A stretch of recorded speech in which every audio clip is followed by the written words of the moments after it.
Bom, a primeira vez que a gente reuniu na comissão científica para falar do adolescência e idade do desejo, eu fiquei pensando como que nós vamos tomar esse tema.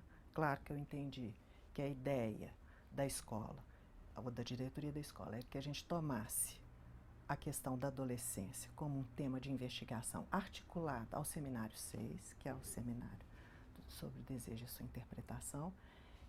Mas eu ficava pensando, como? Normalmente a gente pensa que a adolescência é a idade do gozo, né? Uhum. Tudo desregulado, um monte de sintomas que falam dessa dificuldade do desejo aparecer, os adolescentes alienados, dentro da internet, Sim. desinteressados da escola, sem corpo, sem parceria, toda essa dificuldade aí dos sintomas da adolescência. Como pensar isso?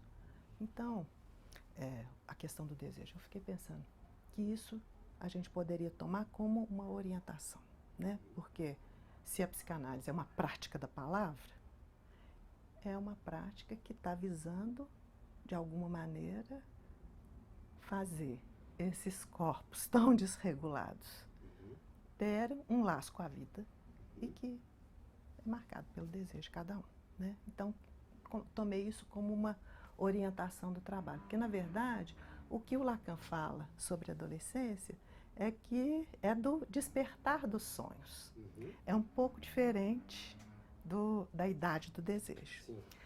E como que eu entendo que é esse despertar dos sonhos? Eu tomo como alguma coisa aí nova, né? Esse despertar dos sonhos como uma operação nova que o adolescente, de alguma maneira, vai ter que fazer para além da infância. Eu achei muito legal que a jornada aqui de São Paulo trate disso, né, do sair da infância, para a gente pensar o que seria essa operação nova da adolescência. E como que eu pensei isso? O que a gente poderia pensar que seria essa nova operação? Pensei a partir, então, do que o Lacan coloca no Seminário 6. Ele diz que a criança, é uma frase que o Miller retoma no texto dele, que chama Interpretar a Criança, que está traduzido nesse último número da opção lacaniana. Ele diz, a criança está ali perdida entre os dois andares, é o Lacan que fala, e o Miller enfatiza, entre os dois andares do grafo do desejo. E o Miller elucida isso dizendo, estar entre esses dois andares significa entre o enunciado e a enunciação. Por isso que eu formulei a adolescência como um esforço de enunciação, como um esforço de sair desse lugar de confusão entre enunciado e enunciação. A outra referência do Lacan que eu tomei para a gente pensar o que poderia ser essa operação da adolescência é pensar uma referência que o Lacan dá no Seminário 10, onde ele está fazendo uma discussão com a pedagogia. Né? Piaget que diz um pouco que o sujeito tem uma lógica que vai amadurecendo com o tempo. E o Lacan diz, eu acho que essas pessoas se beneficiariam muito pensando que o que acontece na puberdade diz respeito à maturação do objeto A, e não algo como é tomado. Porque o Piaget vai tomando os raciocínios da criança e vai dizendo, chega um momento em que o sujeito pode pensar diferente. E o Lacan retoma o exemplo, depois ele volta nisso no Seminário 11, que é aquele exemplo. Somos 3 irmãos, ou tenho 3 irmãos, Paul, Ernest e eu. Sim.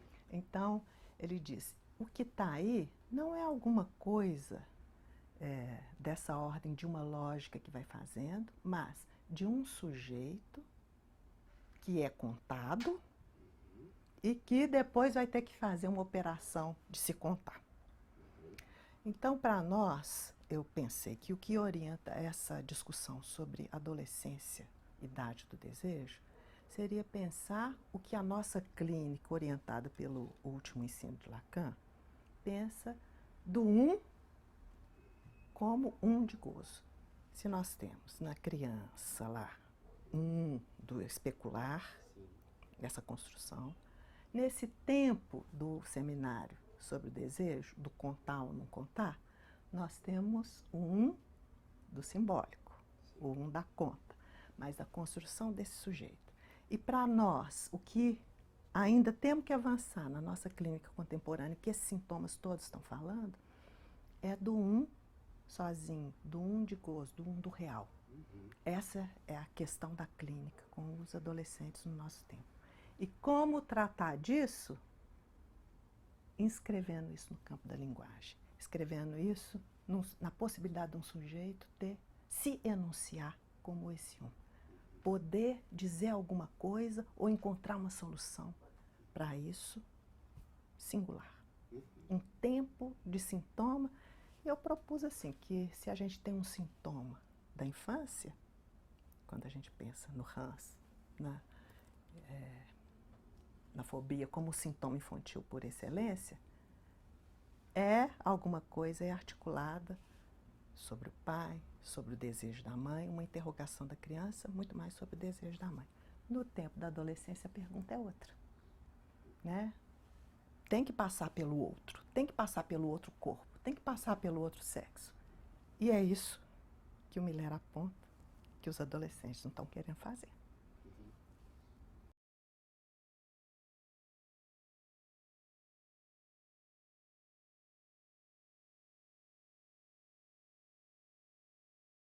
E é bom você dizer a questão do desenvolvimento, porque é exatamente isso que Lacan recusa, né?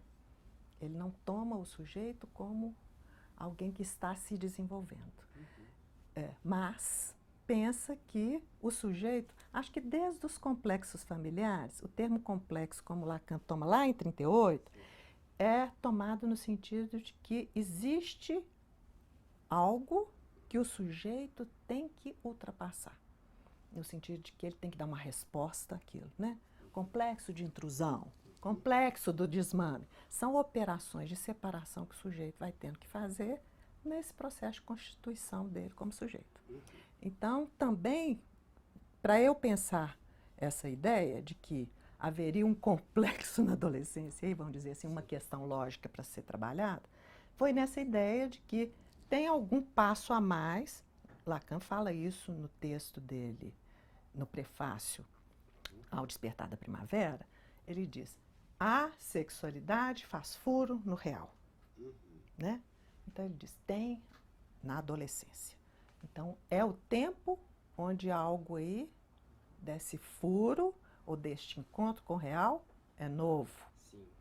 E aí o sujeito vai ter, é um novo complexo. Sim. É uma nova situação que o sujeito vai ter que encontrar a resposta, que não está dada igual na pedagogia, como uma resposta para todos, sim, mas que cada um vai ter que se haver.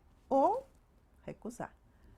Quando vem para a análise, é esse esforço de encontrar uma resposta para isso, para esse encontro com o real.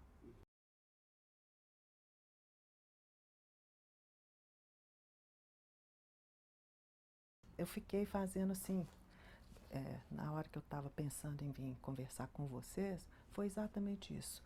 Nessa multiplicidade de sintomas, então a gente pega os meninos transexuais, os que se cortam, os anorexicos, a gente vai na multiplicidade de sintomas, que muitas vezes são sintomas sociais, e pensa, como que a gente vai enfrentar isso? Eles não falam, eles não querem conversar, eles não querem, né? Não atribuem um saber ao analista, e esses são os impasses da clínica. Mas isso, eu pensei, ainda eu acho que é fundamental para falar dessa desorientação, desse saber desvalorizado, do declínio do nome do pai, mas eu acho que, eu fiquei pensando, a gente tem que pensar com essas orientações do Lacan sobre a criança e sobre algo que ele localiza na puberdade, como, porque quando ele fala da maturação do objeto A, ele diz, falando da pedagogia, que ali é alguma coisa para a construção do conceito, né?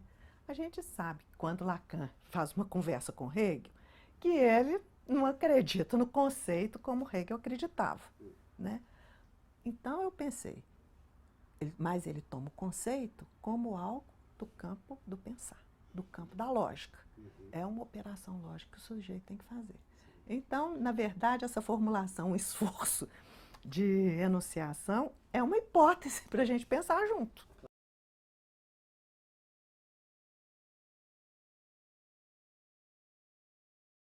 Espero que as pessoas queiram saber mesmo e, sobretudo, porque hoje eu acredito que os pais estão desorientados. Eu escuto Ontem mesmo estava conversando com uma orientadora da escola, me falando o que eu faço com essa menina que não quer vir para a aula, que apronta aqui dentro e, né, como que eu oriento essa família.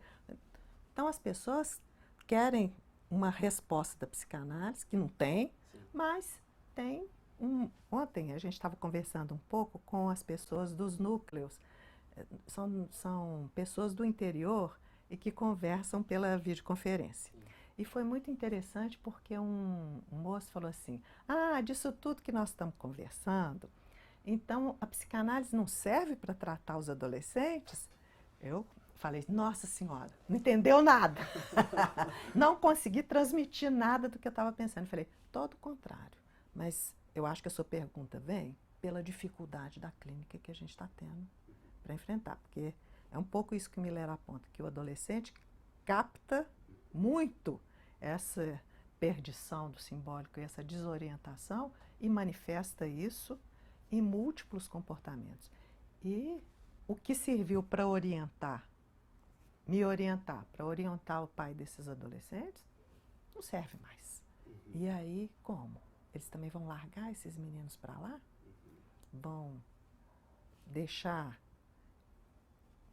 os recursos que eles têm, como os pais costumam dizer, isso é uma idiotice, fica grudado no videogame, vai encontrar com os amigos desse jeito, e eles não sabem dizer qual que é a importância disso, ou qual o sentido disso. Então, eu acho que é fundamental que a gente se ofereça como um recurso para ajudar nesse caminho aí de poder fazer um esforço de elucidação disso aí e de colocar esses recursos que esses sujeitos têm como uma possibilidade deles encontrarem um caminho, né? Eu acho que a psicanálise, eu também trabalhei muito e vou retomar aqui a referência que o Miller faz do Gide. Ele escreveu um texto, Lacan escreveu, ele retoma, e o Gide é uma pessoa que teve uma história muito difícil e uma posição muito mortificada e que tem, contingencialmente, um encontro, primeiro com a tia, depois com o texto de Goethe, que dá para ele uma chance de humanizar o desejo dele, assim o Lacan chama. Então eu penso que os analistas estão nesse lugar, de oferecer essa chance de humanizar o desejo para os adolescentes.